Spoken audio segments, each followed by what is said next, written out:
The message came on a Tuesday morning when the sun was just rising over the desert in New Mexico. Was drinking her third cup of coffee when her phone rang. She was the senior diplomat at the United Nations, a woman of 52 years with gray streaks in her brown hair and eyes that had seen too many failed negotiations. But nothing in her long career had prepared her for the words she heard that morning. Ambassador, you need to come to the array facility immediately. We have received a transmission. It is not from Earth. Dropped her coffee cup. It shattered on the floor, but she did not notice. She was already running to her car. The Deep Space Listening Array was a collection of massive radio dishes spread across the desert. Scientists had been using it for decades to search for signs of intelligent life beyond Earth. They had found nothing but silence. Until now. When arrived, the control room was in chaos. Technicians were shouting at each other. Screens displayed streams of data that made no sense to her untrained eyes. But in the center of it all stood Dr. Cole, the facility director, holding a single sheet of paper with trembling hands. "What does it say?" asked. Looked at her with wide eyes. "It says that the Galactic Council, a governing body of over 12,000 spacefaring civilizations, has acknowledged our existence. They are inviting Earth to send a delegation." Took the paper and read it herself. The translation was rough, clearly run through some kind of automatic system, but the meaning was clear. Humanity was not alone, and the galaxy wanted to meet them. The next 72 hours were the most intense of life. The United Nations held emergency sessions.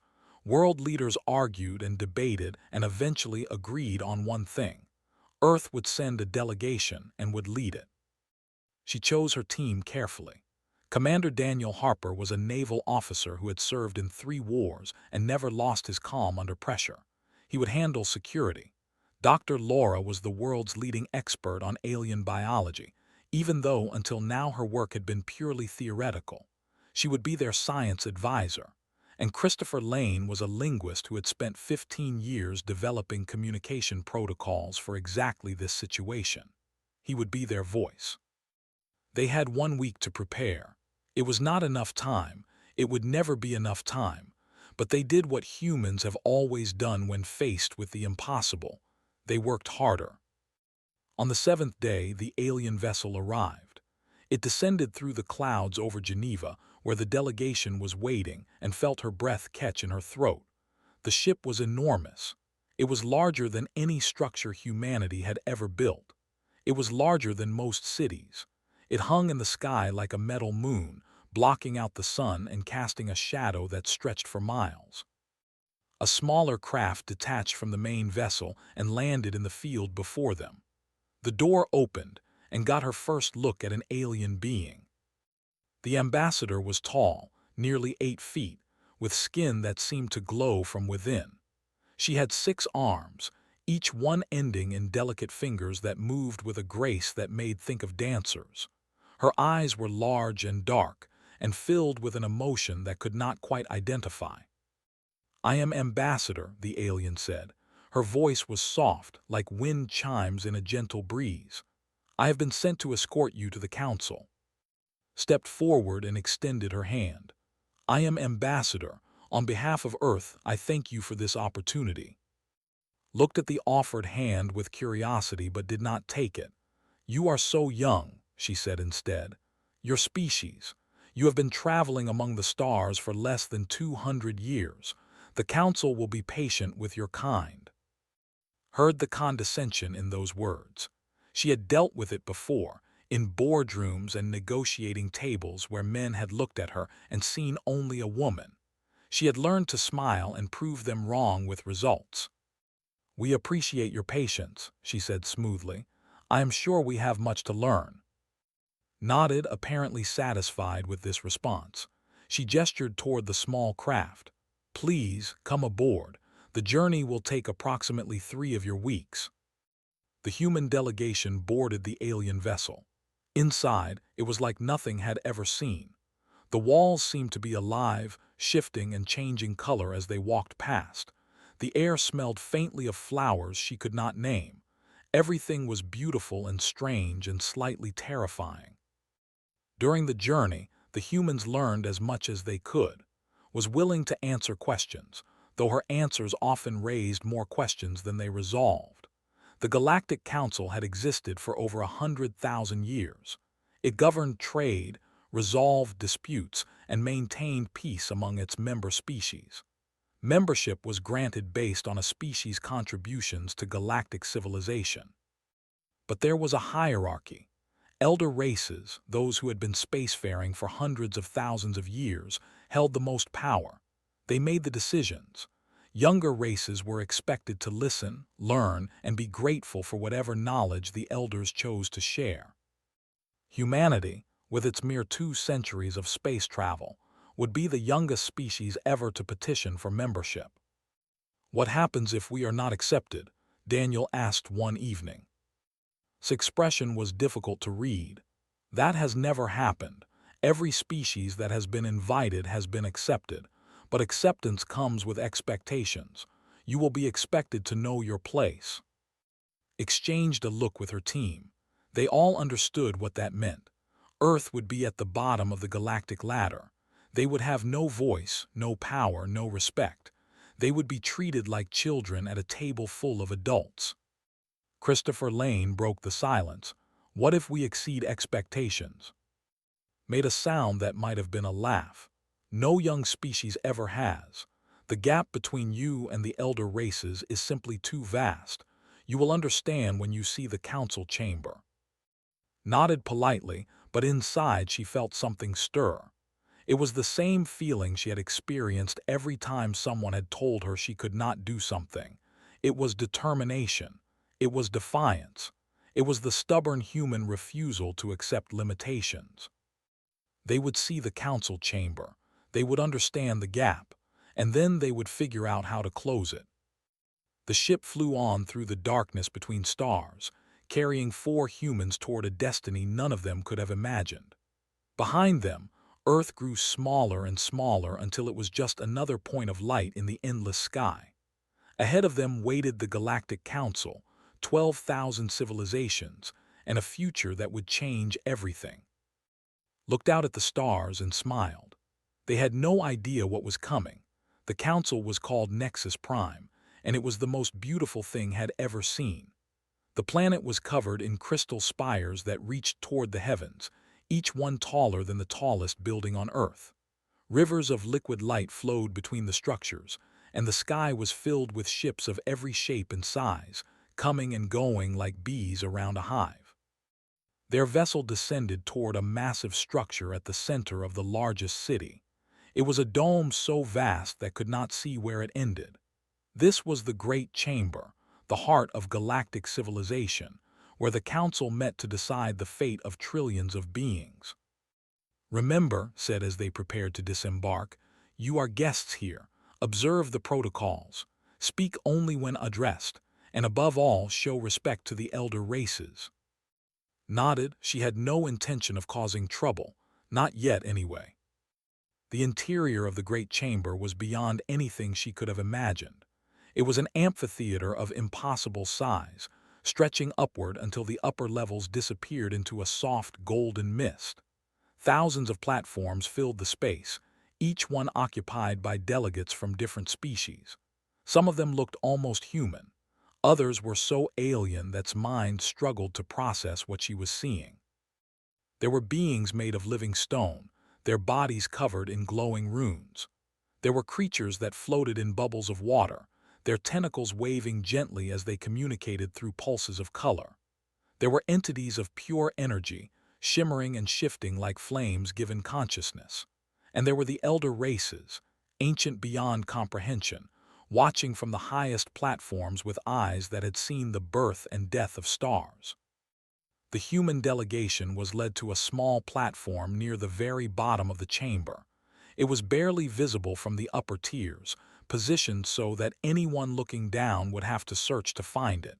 Understood the message. They were nothing. They were insignificant. They should be grateful to be here at all. She took her place and waited. The session was called to order by a being named the High Arbiter of the Council. He was made entirely of crystal, his body a complex structure of angles and facets that caught the light and scattered it in rainbow patterns. When he spoke, his voice resonated through the chamber like the ringing of a great bell. The Council recognizes the presence of a new species seeking membership, the beings known as humans, from the Sol system in the outer spiral arm. You may present your petition. Stepped to the edge of her platform. She had prepared a speech. It was a good speech, carefully crafted to express gratitude and humility while highlighting humanity's potential. It spoke of cooperation and learning, of peaceful intentions and shared dreams. She decided not to use it. Distinguished members of the Galactic Council, she began, her voice carrying across the vast chamber. We come before you today not as supplicants begging for scraps of knowledge. We come as equals. The effect was immediate. A wave of murmuring swept through the assembly. Some delegates laughed openly. Others made gestures of dismissal or disgust. A reptilian creature on one of the upper platforms, an ambassador named, leaned forward with what could only be described as amusement. Equals, he said, his voice dripping with contempt.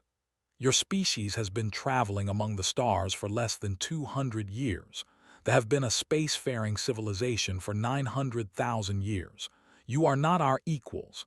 You are barely worth noticing. Did not flinch.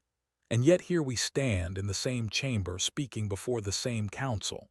Our time among the stars may be short, but our time as a species is not. We have 200,000 years of history, 200,000 years of struggle and survival and growth. History as primitives, scoffed, crawling in the dirt while we built empires among the stars. Yes, agreed. We crawled in the dirt. We fought with sticks and stones. We died of diseases we could not understand. We made every mistake a species could make, and we survived all of it.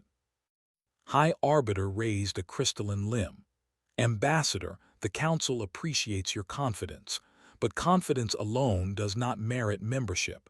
You must demonstrate value. What can humanity offer that the Council does not already possess? Nodded to Christopher Lane. He activated the holographic display they had been allowed to bring, a simple device that seemed almost primitive compared to the technology around them. If the Council will permit, said, we would like to share our story, not to impress you with our achievements but to show you who we are. Consider this for a moment. You may proceed. The holographic display came to life, showing an image of Earth from space. That small blue marble, so fragile and alone in the darkness. This is our home, said. We call it Earth. For most of our existence we believed it was the center of the universe. We believed the stars were lights hung in the sky for our benefit. We were wrong about almost everything. But we kept asking questions. We kept searching for answers, and eventually we found them. The images changed, showing the long history of human civilization.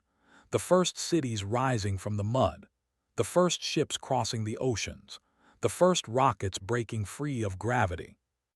We have no natural weapons, Christopher Lane narrated, his voice calm and clear. No claws, no venom, no armor. We are slow compared to most predators. We are weak compared to most prey. By every measure of physical ability, we should have gone extinct millions of years ago. He paused, letting that sink in. But we had something else. We had minds that could imagine things that did not exist. We had hands that could build what our minds imagined. And we had each other. We learned to work together, to share knowledge, to build upon the discoveries of those who came before us. The display showed humans cooperating, building, creating. Farms and factories, schools and hospitals, rockets and space stations. Every generation stood on the shoulders of the previous one, Christopher continued. Every child inherited the wisdom of their ancestors and added to it. We turned our weakness into our greatest strength. We became the species that refuses to accept the impossible. Stepped forward again, drawing the attention of the chamber. You ask what we can offer, she said. We offer ourselves, our creativity, our determination, our ability to look at a problem and find solutions that no one else considered. We have been solving impossible problems since before we had fire. It is what we do. It is who we are. The chamber was quiet now. The laughter had stopped. Even was watching with something other than contempt in his ancient eyes. "Give us a chance," said. "That is all we ask. A chance to prove that value is not measured in years. A chance to show what humanity can contribute to this council. A chance to surprise you." High Arbiter's crystalline form pulsed with light. "The council will consider your words, Ambassador, but words are easy. Actions are what matter. Do you have anything more concrete to offer?" Smiled. She had been waiting for this question. "As a matter of fact," she said, "we do," turned to Dr. Laura and gave her a small nod. It was time to show the Galactic Council that humanity was more than just words and grand speeches. It was time to prove their value. Laura stepped forward, her tablet in hand. She was nervous, could tell. Speaking before a few colleagues in a laboratory was one thing. Speaking before 12,000 alien civilizations was something else entirely. But Laura was a scientist, and scientists dealt with facts. Facts did not care about nerves. "During our 3-week journey to Nexus Prime," Laura began, "we did not simply sit and wait. We studied. We observed. We analyzed everything we could access on the vessel that brought us here." Ambassador, who was watching from a nearby platform, shifted uncomfortably. Her 6 arms twitched in what might have been surprise or concern. "The atmospheric processing systems on ships are among the most advanced in the galaxy," Laura continued. "They have been refined over hundreds of thousands of years. They are considered perfect, but they are not." A murmur rippled through the chamber. Several delegates rose from their seats, their translucent skin flickering with agitation. "We identified 17 inefficiencies in the system design," Laura said. She transmitted the data to the main display, showing detailed schematics and calculations. "These inefficiencies are small, almost unnoticeable, but they compound over time. They waste energy. They reduce output, and they have been present in every ship for the past 50,000 years." The chief engineer, a being named, studied the data with growing disbelief. "This is impossible," he said. "We have reviewed these systems countless times. Our best engineers have examined every component." "Your best engineers have been looking at the same designs for 50,000 years," Laura replied gently. "Sometimes a fresh perspective can see things that familiarity blinds you to." She highlighted one section of the schematic. "This flow regulator, for example. It was designed to handle atmospheric composition that was standard 50,000 years ago. But atmospheric standards have changed slightly over time. The regulator is still functioning, but it is working harder than it needs to. A simple modification would reduce its energy consumption by 12%. Was silent for a long moment.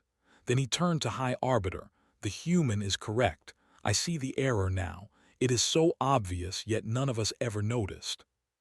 Laura transmitted a complete document to the delegation.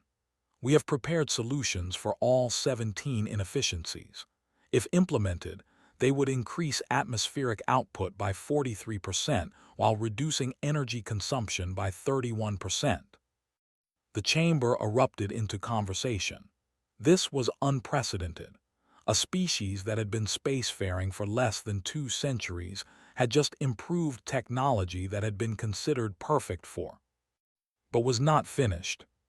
"Christopher," she said quietly, "your turn." Christopher Lane stepped forward with the confidence of a man who had spent his entire life preparing for this moment. Languages were his passion, his obsession, his gift, and he had found something that he could not wait to share. "The Galactic Council uses a universal translation matrix," he said. "It allows all species to communicate regardless of their native language. It is an amazing achievement, one of the greatest in galactic history. But it has a flaw." Now even seemed interested. The translation matrix was considered sacred. a perfect system that had enabled cooperation between countless species for over 100,000 years. The matrix contains recursive errors, Christopher explained. Small mistakes in translation that feed back into the system and compound over time. In short conversations, they are unnoticeable, but in long negotiations or complex discussions, they can cause significant misunderstandings. He displayed examples on the main screen.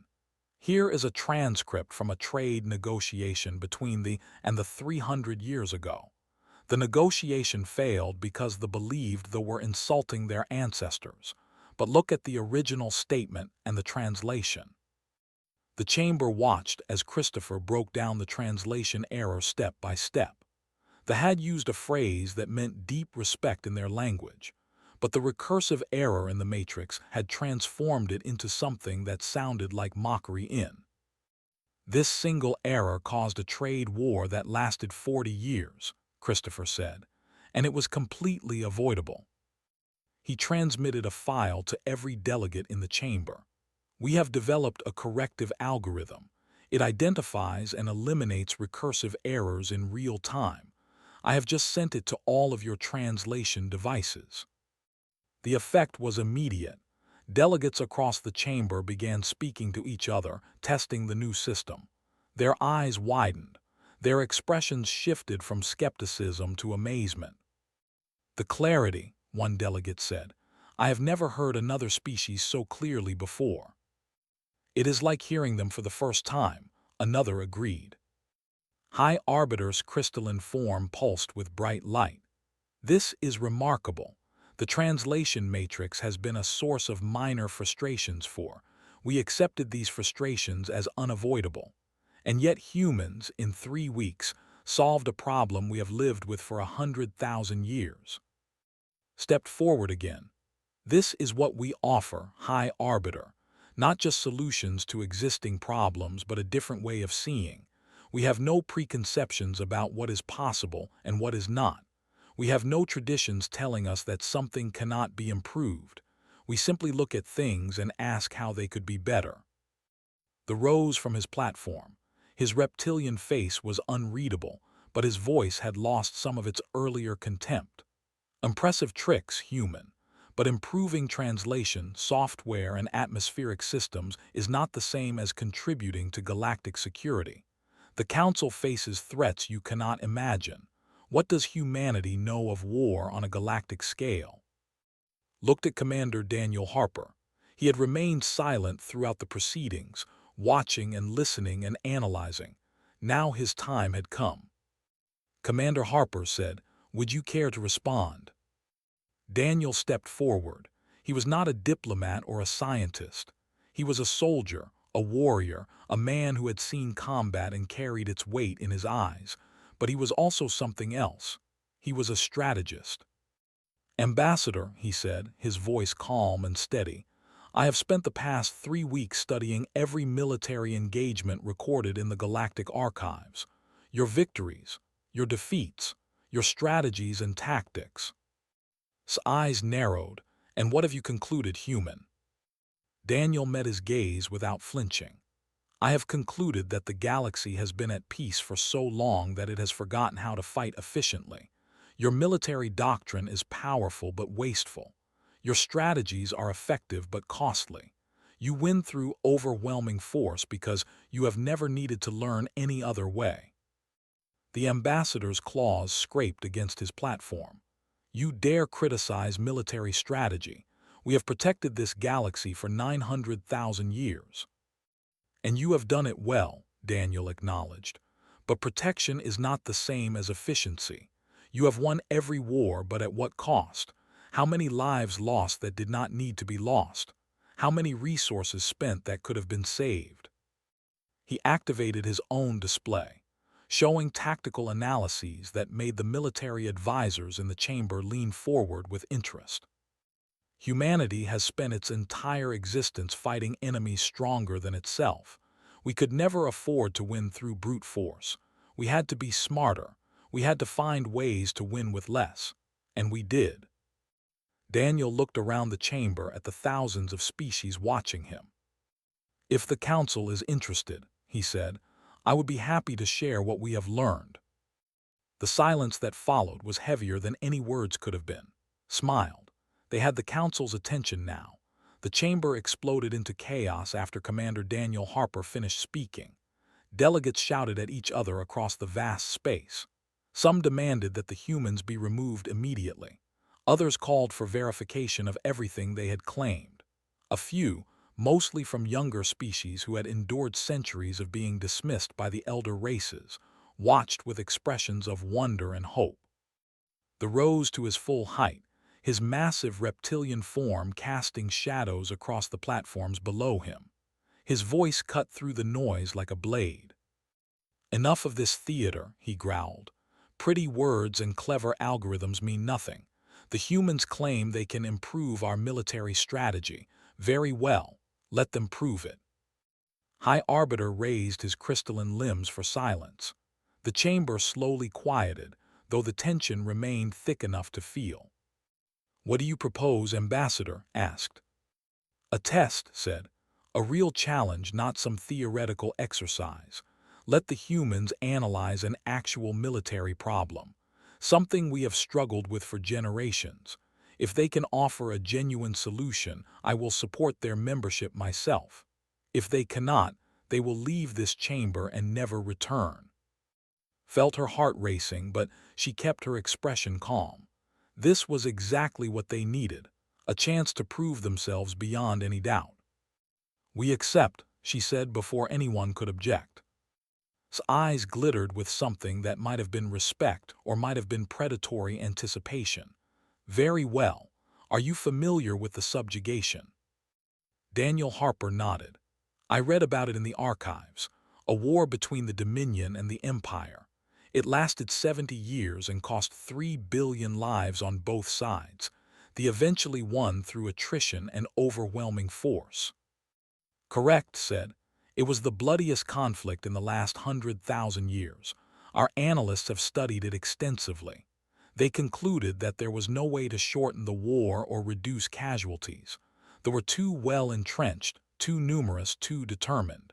Victory required sacrifice."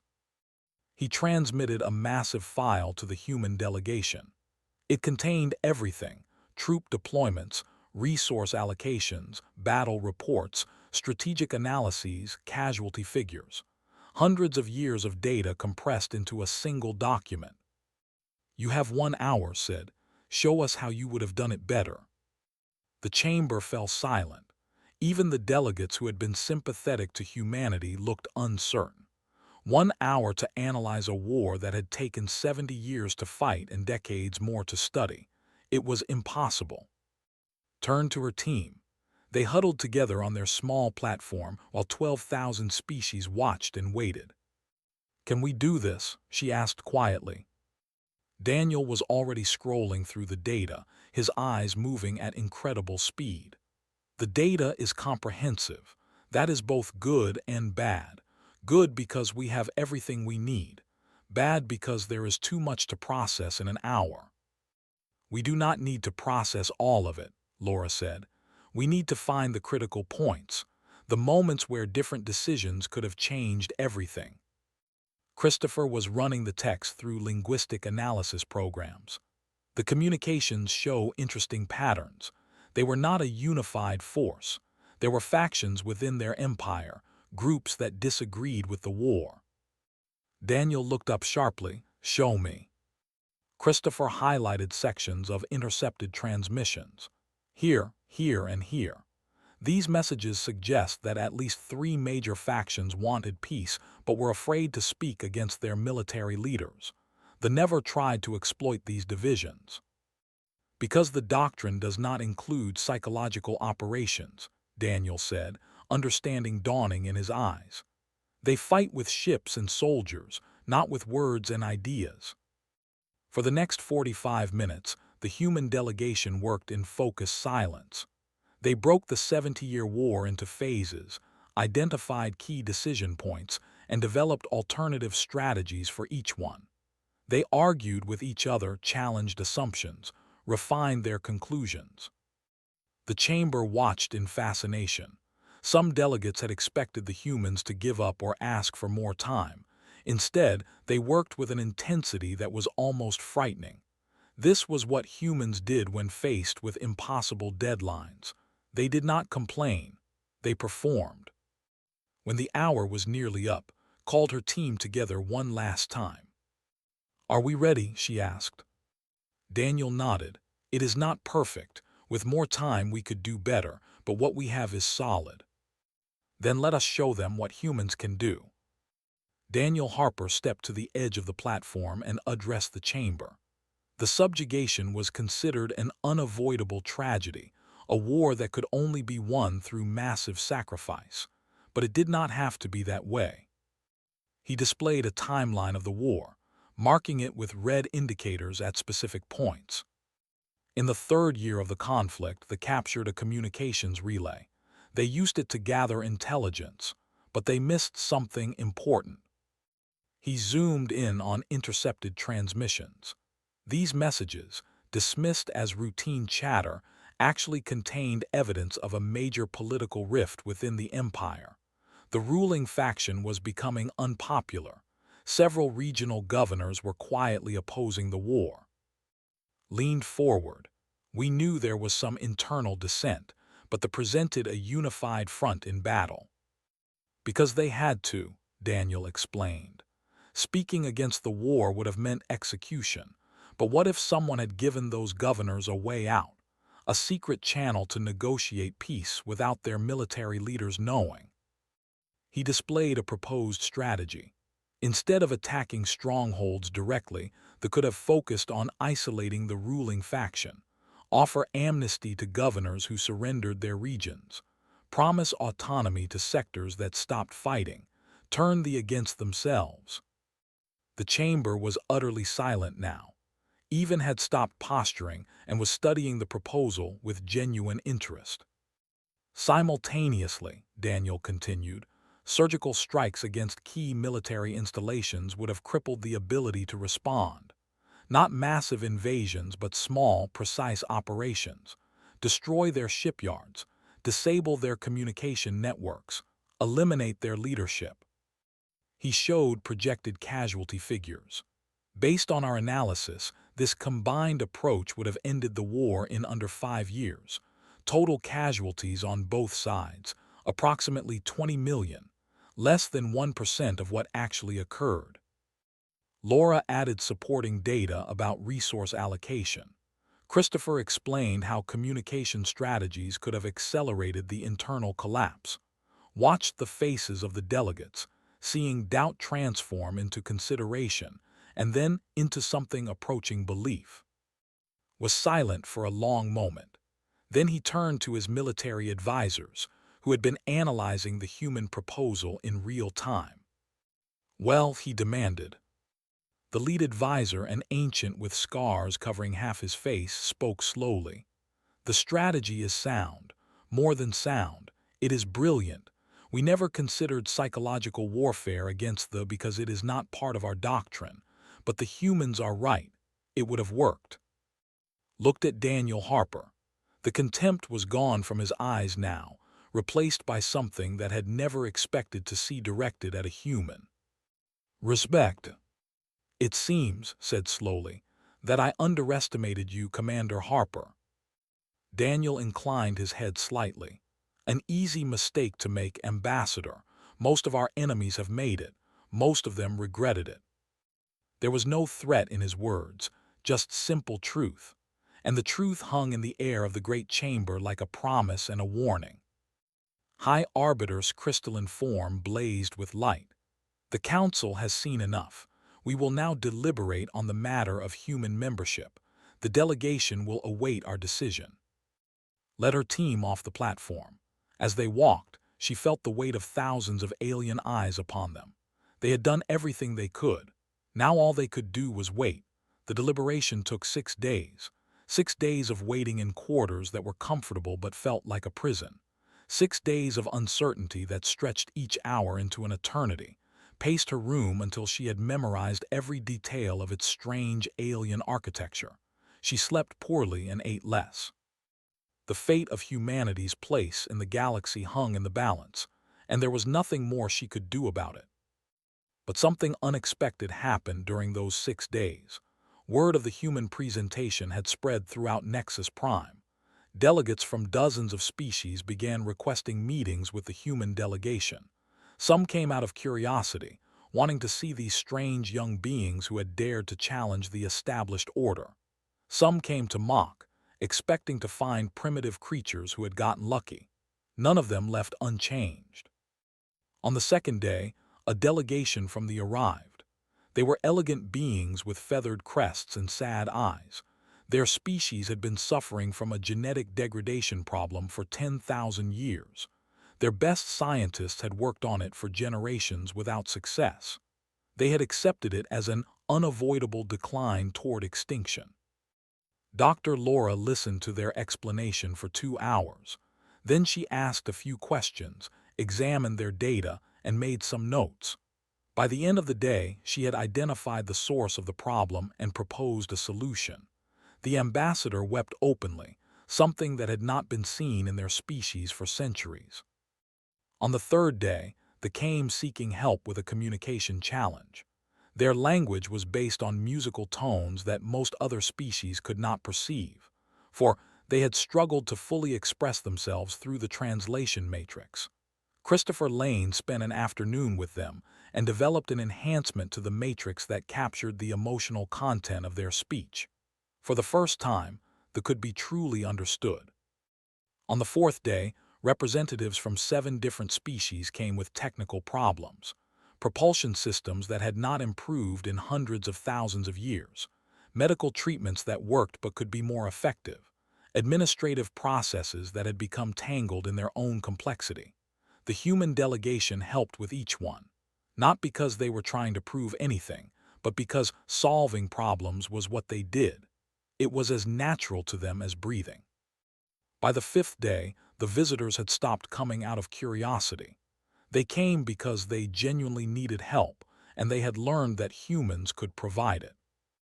On the 6th day, the summons finally came. The great chamber was even more crowded than before. Every platform was full. Additional observers floated in the spaces between, held aloft by anti-gravity devices and sheer determination not to miss this moment. History was about to be made, and everyone knew it. High Arbiter stood at the center of the chamber, his crystalline form catching the light from 1,000 different sources and scattering it like a galaxy of stars. When he spoke, his voice was solemn and measured. The Galactic Council has concluded its deliberation regarding the species known as humanity. Before I announce our decision, I wish to acknowledge something remarkable. The chamber fell absolutely silent. In the 6 days since their presentation, the human delegation has been approached by 47 different species seeking assistance with various challenges. In every case, the humans provided valuable insights, solutions, or improvements. They asked for nothing in return. Turned to face the human platform directly. In 12,000 years of this council's existence, no species has contributed more in their first week among us than humanity has. You have solved problems we thought unsolvable. You have improved technologies we believed perfect. You have challenged assumptions we held as fundamental truths. Felt tears forming in her eyes but held them back. This was not the time for emotion. This was the time for dignity. The Council originally debated whether to grant humanity provisional membership. This would have placed significant restrictions on your involvement, limiting your voice and your access to Council resources. It is the standard path for young species. He paused, and the pause seemed to last forever. The Council has decided that provisional membership is inadequate. His heart sank. Around her, she heard sharp intakes of breath from her team. After everything they had done, was it still not enough?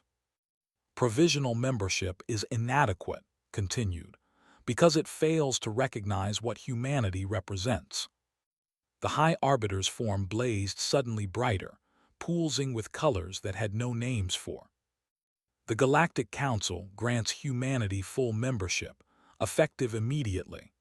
All rights and privileges of member species are extended to Earth and her colonies from this moment forward. The chamber erupted into sound. Some delegates cheered, others protested, but was not finished. Furthermore, the Council proposes the creation of a new position within our structure. We call it the Galactic Innovation Initiative. Its purpose will be to examine our systems, our conflicts, our stagnation, and find solutions we cannot see ourselves. We invite humanity to lead this initiative. Now could not hold back the tears. They ran down her cheeks as she struggled to process what was happening. Not just membership, not just acceptance, leadership. They were being asked to help guide the future of galactic civilization. This decision was not unanimous, admitted. Some among us still doubt the wisdom of elevating such a young species so quickly, but the majority agreed on one fundamental truth. The galaxy has grown comfortable. We have stopped evolving, stopped improving, stopped dreaming. We needed something to shake us from our slumber. He turned to address the entire chamber. Humanity is that something. They see what we cannot see. They question what we have accepted. They refuse to believe that anything is impossible. They are exactly what this council needs. Finally found her voice. She stepped to the edge of the platform and spoke clearly, her words carrying across the vast chamber. High Arbiter, honored delegates, on behalf of Earth and all humanity, we accept. We accept your membership. We accept your invitation to lead the Innovation Initiative. And we accept the responsibility that comes with both. She paused, gathering herself. But I want to make something clear. We do not come here believing we are better than you. We are not wiser or more advanced. We are simply different. We see the universe with fresh eyes because our eyes have only been open for a brief moment. That is both our weakness and our strength. Looked around at the thousands of species watching her. We will learn from you. Your history, your knowledge, your experience, all of it is valuable beyond measure. And in return, we will offer what we have, our curiosity, our determination, our stubborn refusal to accept that anything is impossible. She smiled, and there was a warmth in that smile that seemed to reach across the chamber and touch every being present. Together, we are going to do amazing things. Ambassador of the approached the human platform. Her 6 arms moved in a gesture that had learned to recognize as deep respect. I was wrong about you, said. When I first met your delegation, I saw children.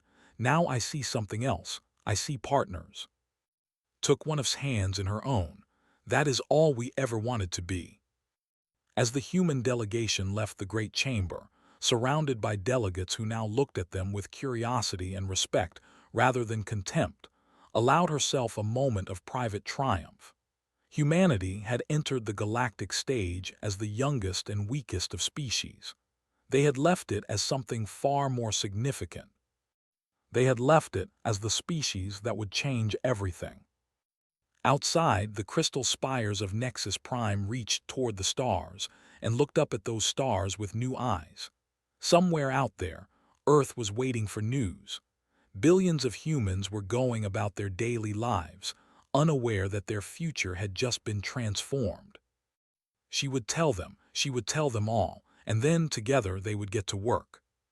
The galaxy had no idea what was coming, and smiled because she knew it was going to be extraordinary.